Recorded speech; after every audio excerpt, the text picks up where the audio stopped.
He was just a child. When his father was poisoned, his family abandoned him, and he was left to die in one of the harshest places on earth. No army, no power, no one to protect him. Most wouldn't survive this. He did, and that boy would become Genghis Khan. To understand how he survived this, you need to understand the world he was born into. The Mongolian steppe was not a place of comfort. It was a place of movement, survival, and constant threat. No cities, no walls, no protection. Tribes moved across vast land, following animals, forming alliances that could break without warning. Loyalty was temporary. Power was everything.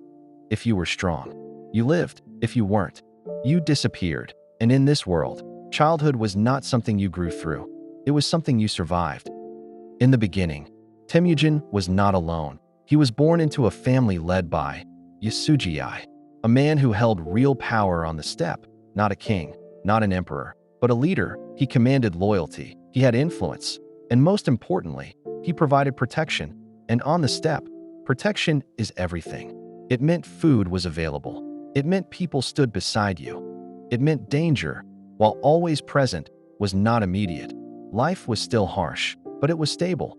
There were roles, there was structure, there was order, held together by one man. Temujin grew up inside that system. He watched his father closely, how he spoke, how he built alliances, how he kept people loyal. And he began to understand something important. Power was not just strength, it was influence, it was control. It was the ability to hold people together. For a time, this felt like security, not safety, but control. But beneath that control, there was a weakness. Everything depended on one man. The tribe stayed united because of him. It stayed strong because of him. It survived because of him.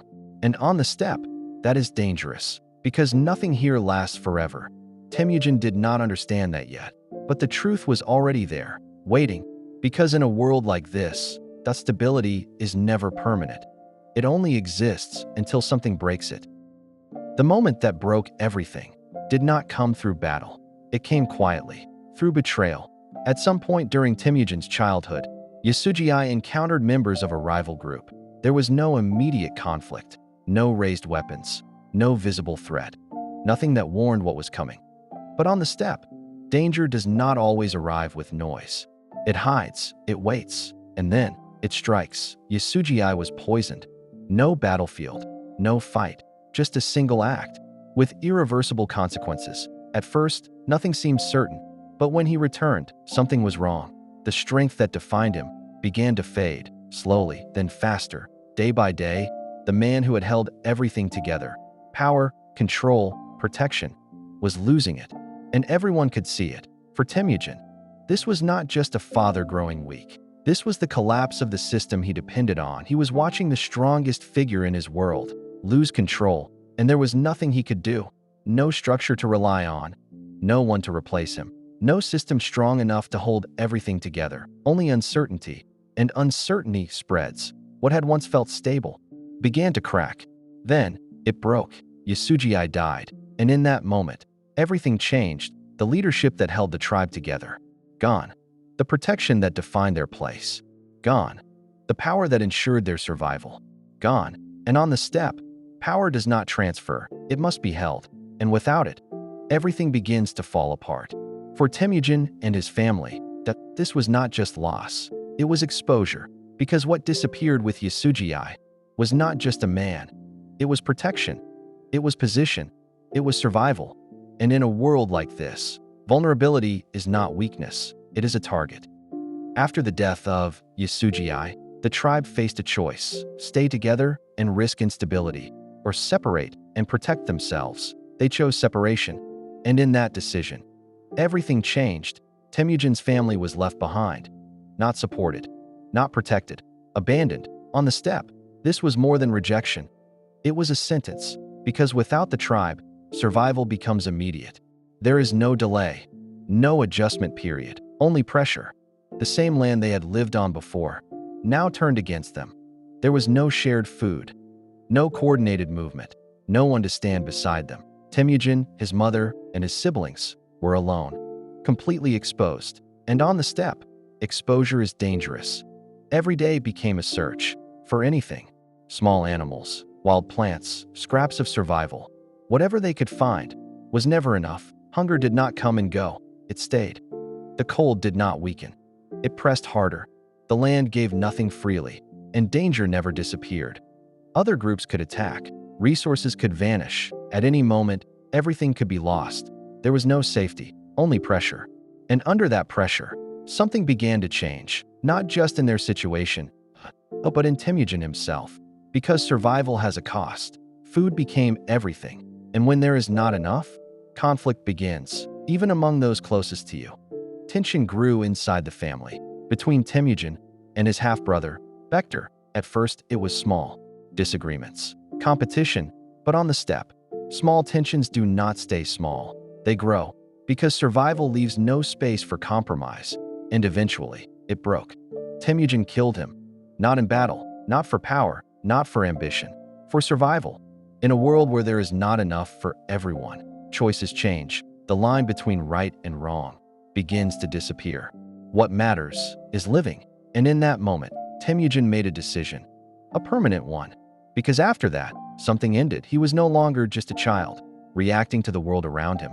He had begun to act within it, not based on what was right, but based on what was necessary. Over time, the conditions did not improve. The steppe remained harsh. The hunger remained constant. The pressure never lifted. Nothing got easier, but Temujin changed. The boy who once depended on protection no longer had that option. And when protection disappears, the adaptation begins. He became more aware, watching everything, noticing patterns, studying people, how they spoke, how they reacted, how quickly alliances formed, and how quickly they broke. Because on the steppe, nothing stays stable for long. He began to understand something most never fully grasped. Power is not permanent. It shifts, it collapses, it disappears without warning, and those who depend on it fall with it. These were not lessons he was taught. There was no guidance, no mentor, no system to explain the rules, only experience, repeated, relentless, unforgiving. He learned that protection can vanish overnight, that loyalty is temporary, that trust can become a weakness, and survival, that is not just endurance, it is control. Control of decisions, control of reactions, control of what you do. When everything around you becomes unstable, slowly, something shifted. Temujin stopped reacting to the world. He began to read it, to anticipate it, to move before others did. He was no longer just surviving passively. He was surviving with intention, watching, adapting, preparing, and over time, he began to build something within himself, not power in the way others understood it. Something deeper, resilience, the ability to endure without breaking, to think clearly under pressure, to act when others hesitate. These traits did not make him safe. They made him dangerous, because when the moment comes, most people hesitate, they doubt, they wait. He won't, and that changes everything. Because the world that once tried to break him is the same world that he will one day control. This is where it begins, not with conquest, not with armies, but with survival. Because before he became Genghis Khan, he learned how to live in a world that tried to erase him. This was only the beginning, from survival to slavery to something far greater. The boy who had nothing is about to take everything. If you want to see how Genghis Khan rises from this, subscribe now, because the next chapter changes everything.